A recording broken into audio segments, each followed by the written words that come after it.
And now, it's time for another Dice Tower review with Tom Vasel. Hey folks, I'm super excited today because today I get to talk to you about Arcadia Quest. I had a chance to play this earlier in the year in the almost finished form, and now I have the finished form. Arcadia Quest is a light dungeon crawl game from Cool Mini or Not, designed by Eric Lang, in which you have a guild, an adventure party, and you're going into a city that's been overrun by monsters, and you're trying to fight this, except you're trying to be the guild. For crying out loud, what are these other guilds doing?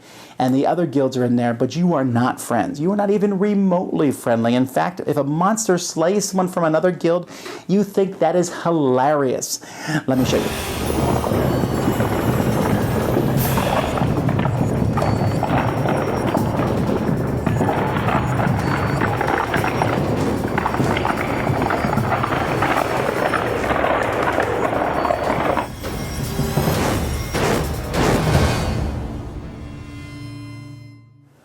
Arcadia Quest is a game that's built around a quest in which you're going to do a certain number of missions, and there's a campaign book, and you can go through these different ones in order. You can do a single shot mission, but this is an example of a board for a mission, and you can see that there's all sorts of pieces on the board, and there's quite a few pieces that aren't used in this scenario. The game comes with some really cool plastic pieces, from these minotaurs to the Sister of Pain.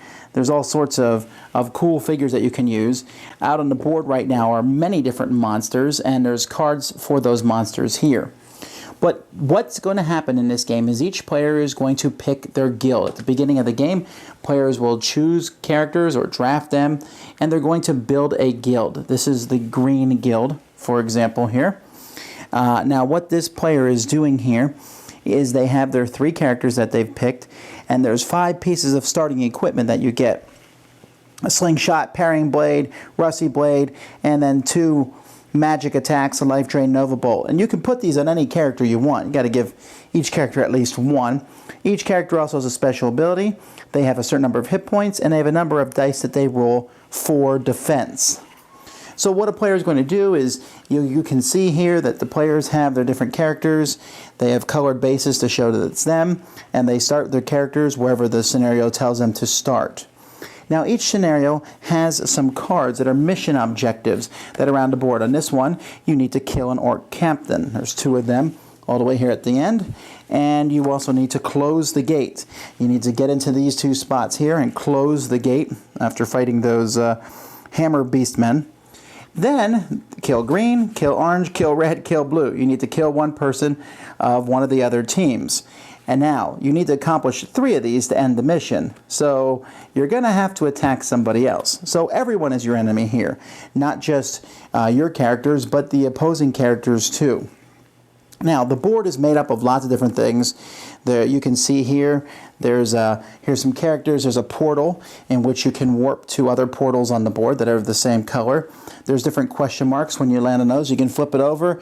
In this case, it's a trap that does you a damage, but many times, and most of the time actually, they're good things, like a potion, or here's some more in the middle, a treasure chest, which will give you gold if you manage to still be holding that treasure chest till the end of the round.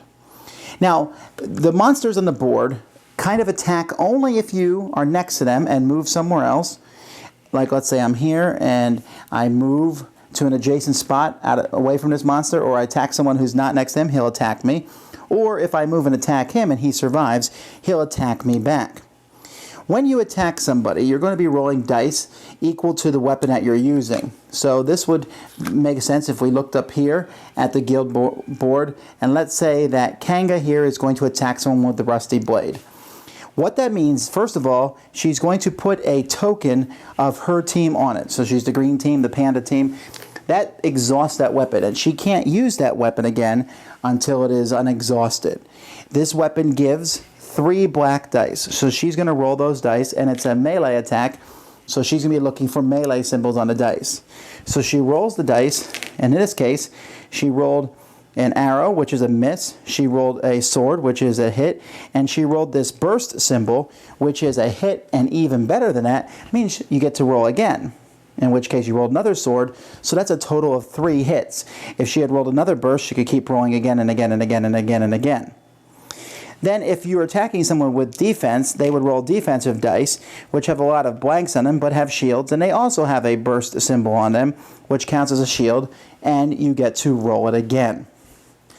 Now, when you're attacking a monster, usually monsters, most of the minor monsters, don't have any kind of defense.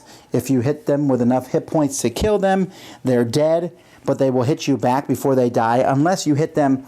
In this case, this Hammer Beastman takes 3 hits to kill. But if you hit him with 5 hits, not only do you kill him, but he doesn't hit you back. That's called overkill. There's also some other stats. If he attacks you, that's 4. And if he deals a wound, the target is dazed. So there's different things that the characters have, different special abilities that they'll be able to do. You can attack other players, and you can even kill another player. Now, on a player's turn, they have 2 things they can do. They can activate one of their 3 people in their guild, which means they can move that person up to 3 spaces, and which might cost a movement to open doors on the board and such, and then they can use one of their weapons. Now, eventually at some point, though, you're going to want to rest your guild. If you have tokens on quite a few of the spots on your board, you've exhausted a lot of your cards, you might want to rest. And so let's say the tokens here. When you rest, all these tokens are removed, which allows you to use those cards again. Also, if someone's dead at that point, you resurrect them, although you will put a little token on them to show that they were killed, and that comes in effect at the end of a scenario. And you can also switch weapons around between the people as time goes by. It's possible that you'll find a few more weapons and things as time goes by, but you're mostly just trying to accomplish your goals. So you'll be shooting at each other, you'll be killing monsters. Now, this game has a pretty cool mechanism. When you kill monsters, they come here to the side on this board, and when this board is completely filled up with monsters over here on the side, then for each monster you're going to roll 2 black dice. There are different spawn spots on the board, so that if you know, when I roll here, I rolled a sword and an arrow, so then this would be the spawn spot where someone might come back on the board. If I roll something that's not on the board, or it's full, you can only have 2 characters per spot, then you don't add that person back to the board, they're discarded instead. So the monsters come back, and I thought this was a pretty cool way to bring monsters back on. So that's pretty much how a scenario works. They're very simple. I mean, obviously, there's some things about you can only attack someone next to you. Close is the 4 spaces that are adjacent to you. Like I said, there's ways to open doors, and there might be some things specific to that scenario. When a scenario is over, anybody who has died will draw death curses equal to the number of times they've died. Let's say I died twice. I then look at these cards, and I have to take the one with the highest number, in this case amnesia. This means in my next scenario, the next scenario in the episode, I lose my natural ability, my special ability. Now, it will go away after that round, so the more times you get, there's some here that are no curse, but the more you have, the more times you die over a scenario, the more chances you have of something bad happening to you for the next episode. Players will also be getting coins as the scenario progresses for killing monsters, for completing missions, and the first person to do it gets extra coins. Every time you kill a monster, they might have a coin. For example, when you kill an orc captain here, you'll see that at the top corner here, it shows that you get 2 coins for killing an orc captain.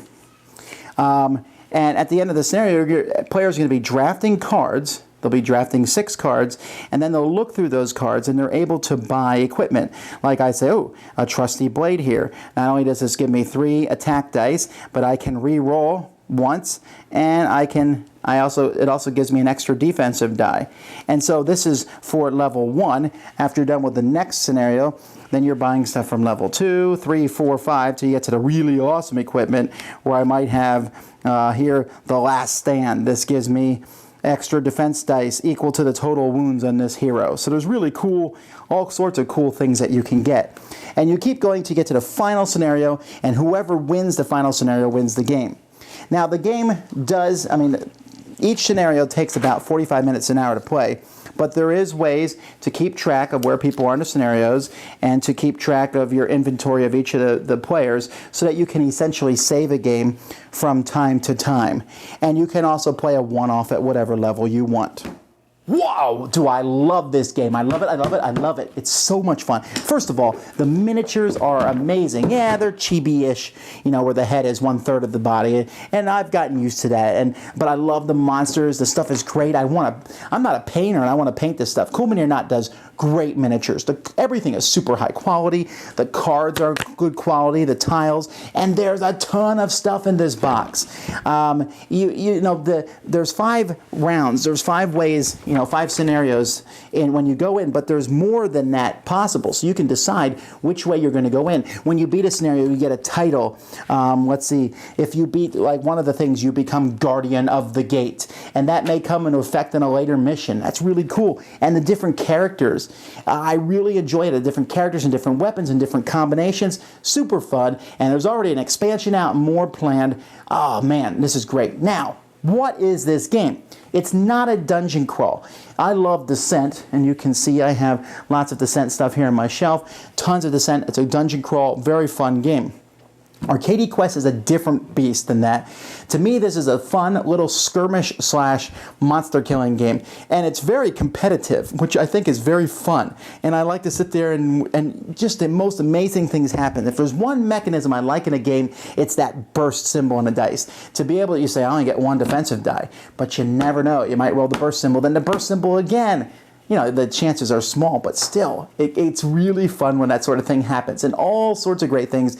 And you tell a story about the game. Like, remember that time when you shot the arrow around the corner at the guy and it managed to be deflected or whatever? There's all sorts of fun things, and I really enjoy this.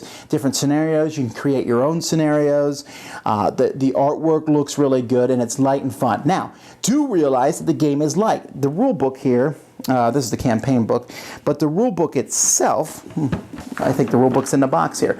The rule book itself is pretty hefty here. I believe it has 35 pages, but some of those pages are fluff, and some of it's just explanations about line of sight and stuff that's not that big of a deal. It's really easy to teach. I can have this up and running probably within 10 minutes.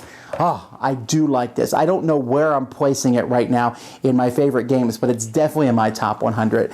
I like it that there are just some times where I want to sit down, have some cool special abilities, and chuck dice. And I like the fact that this is a 45-minute game, but it can stretch out to multiple hours. And I bet you, when you play it, you're going to play that first scenario, and then you say, okay, here's the weapons you'll have, then we'll save it for next time. And people will say, no, let's play the second one right now because I want to see how this works. Because the more equipment you get, the more actions your heroes have, and the better actions they have. And you have 4 slots for each hero, so eventually you'll fill them up, and you have to deal with the nosebleed or the amnesia or the bad things from dying, and the animosity will come out. This is not a friendly game, but it's fun. And if someone kills you, you can get right back up and kill them. There's the vagaries of the dice certainly have their ways in this game. Man, I don't know what it is. I think Eric Lang just designs the kind of games that I like. This is certainly one of them. Sometimes I want a serious, dungeon crawl where we have to fight for our lives. In this one, you fight, I got killed, I'm coming right back in. What's next? I'm going to take you out this time. It's entertaining. And I think that's the important part of a game is entertainment. Sure, this game's high quality. High quality is one thing. And it does something that really, there's not a lot of other games that have this kind of skirmish where you go after each other, where I think it's that much fun. I mean, most combat's against joint monsters, but the monsters are here. You can kill them, but then you go for each other. This game, for me, completely eliminates Super Dungeon Explorer. Even though they're different, Super Dungeon Explorer is a bunch of people going up against a game master, similar to Descent, but it has that silly kind of feeling to it. I like this. It's much more streamlined, much easier, and the expansions that are coming its way already look amazing. The models here, man, I have a whole table full that I'm looking at right now, this game, that's spread out, all kinds of cool stuff. I want to play this game right now. And whenever I do that, I know it's automatic in my collection. It's probably my top 25 games I've ever played. That's how much I like it. And it's hard to give you why, because it's really not that complicated. Just sitting there rolling dice, moving around. But sometimes that's all I need. I like it. Arcadia Quest, one of my highest recommendations I give a game. If you like combat, and not everyone's going to like this game, okay? It's not for everyone. But if you like combat, even on a lighter level, then certainly give this one a try, because it's super fun. Thanks so much for watching the Dice Tower videos. Find more great videos and reviews, as well as our top-rated audio podcast at Dicetower.com. You can also find other great shows at Dicetowernetwork.com. I'm Eric Summerer, and you've been watching The Dice Tower. The Dice Tower is sponsored by Cool Stuff Inc., where you can find great games for great prices. Cool stuff in stock. Check them out at CoolStuffInc.com. Shut the door!